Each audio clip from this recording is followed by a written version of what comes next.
to the far side. Vick fakes. He's back. He pumps. He fires. And it is complete. He's got Jackson at the 30, 35-40, 45 midfield.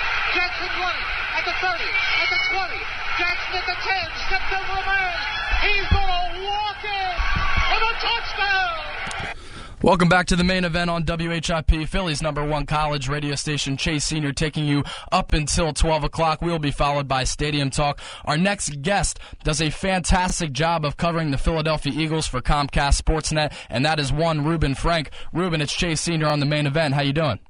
Hey, how's it going? Good to be here.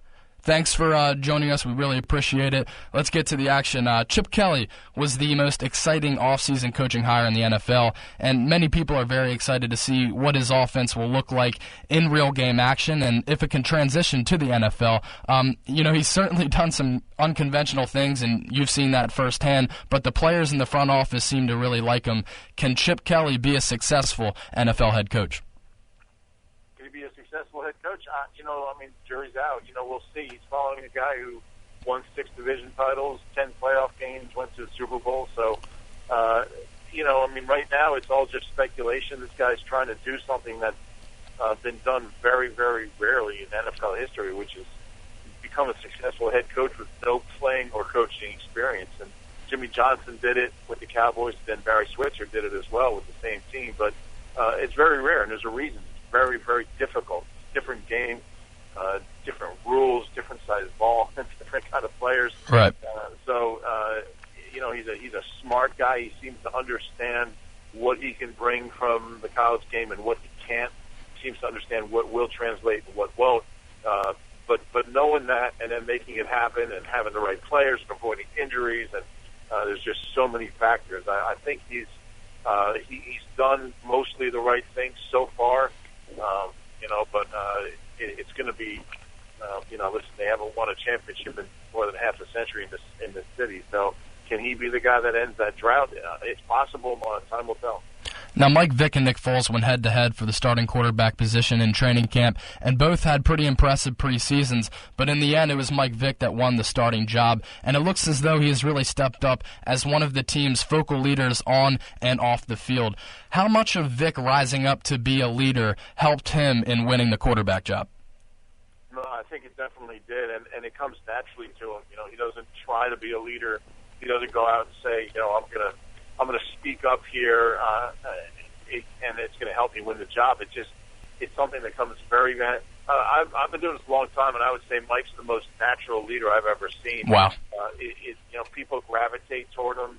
He's extremely honest and genuine, likable, works very, very hard.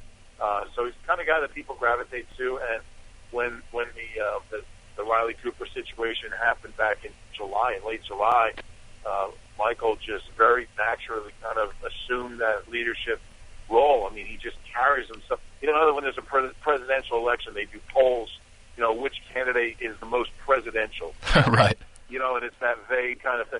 So Michael is that, he kind of carries himself as the starter just through his, the way he, his body language and the way he carries himself. And he's the most, even if Nick Foles, he played pretty well. Michael played better than him in the preseason, but Michael just has those intangibles that really make him seem like a starting quarterback. I'm about to go through the Fort McHenry Tunnel in Maryland, so if I lose you, I will call you back as soon as I come out the other side of the tunnel. Okay, yeah, no worries. Transitioning to the group that will be protecting Michael Vick, the Eagles' offensive line figures to be the team's #1 strength, with Jason Peters, Evan Mathis, Jason Kelsey, Todd Hermans, and Lane Johnson anchoring the offensive line. It has the potential to be very solid. How good can this O-line be if they can stay healthy, because that's been an issue in the past? Yeah, exactly. The talent is there. It's just a matter of staying healthy. It's an older group. It's an older bunch. And they don't have a lot of depth there. So, the front 5 guys are, like you said, are very good. Harriman's is into his 30s. Evan Mathis is into his 30s. Peters is into his 30s, and they're all coming off injuries. So if they can, if they can stay healthy, like you said, it's a formidable group, but that's a lot to ask. And last year we saw what kind of chaos ensues when the O-line doesn't stay healthy. So it's a question mark from the standpoint of health and depth.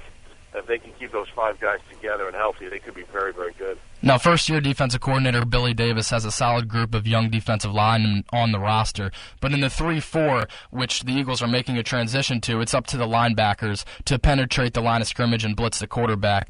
Getting constant pressure on the QB makes the job just so much easier for the secondary, and we all know the secondary could be very bad for the 2013-14 Eagles.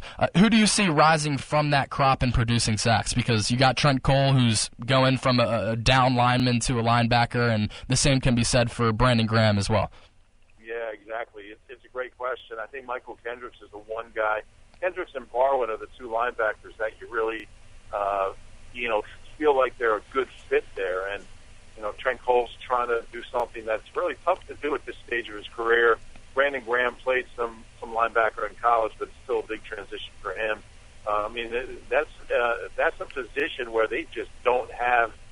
And this is going to happen. When you go from a 4-3 to a 3-4, you can't change all the personnel overnight. There's a salary cap, and you just can't bring in, 20 new players. So they're really projecting that guys like Cole and Graham can do it. I think Michael Kendricks is the most natural pass rusher in a 3-4 of that group. Now, they're going to play some 4-3 and line up Trent Cole and Graham as down linemen, as defensive ends. But out of the linebacker group, I'm really encouraged by what I've seen from Michael Kendricks. I think he's going to have a big year.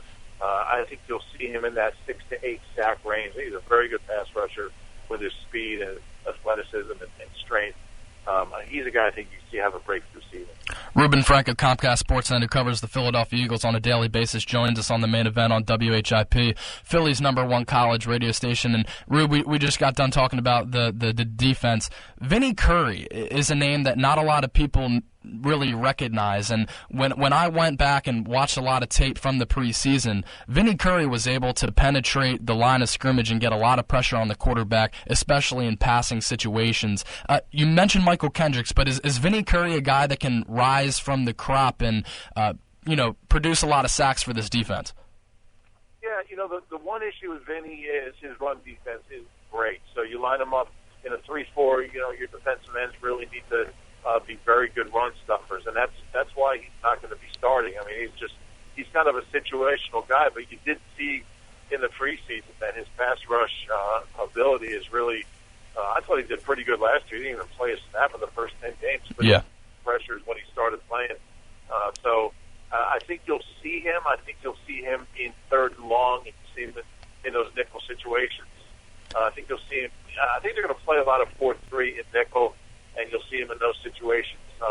Until he really evolves as a run defender, though, I don't think you'll see him become an every down guy. But really, he had one of the better preseasons just from a purely pass rush standpoint on his team. So I think they're going to need to find ways to get him on the field.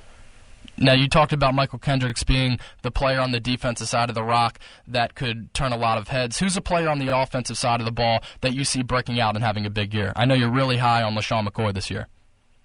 Yeah, he's an all-pro. I think that in this offense, he's going to have a huge year.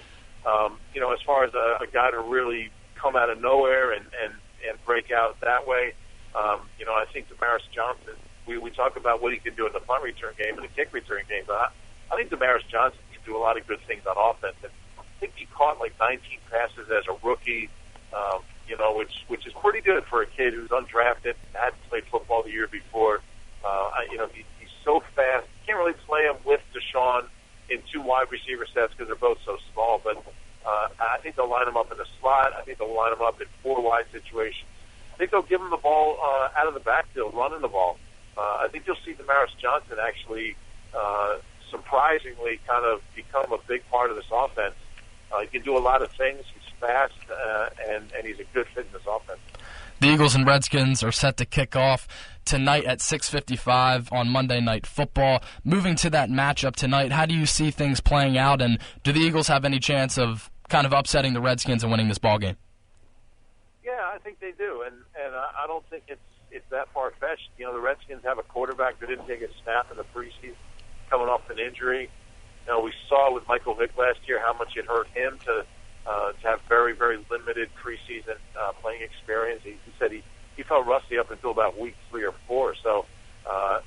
Robert Griffin III can immediately revert back to the magical season he had as a rookie, then it could be a long day for the Eagles. But I don't think it's going to happen. I think you'll see some rust from him. I think they'll try to run the ball like 45 times. I think the Redskins, they like to run it even when RG3's healthy. So I think with him still kind of coming back, only being 8 months out from knee surgery, I think the Redskins are going to try to run it. I think if Griffin is rusty and if the Eagles have some success stopping the run, I think the Eagles have a decent chance to win the game.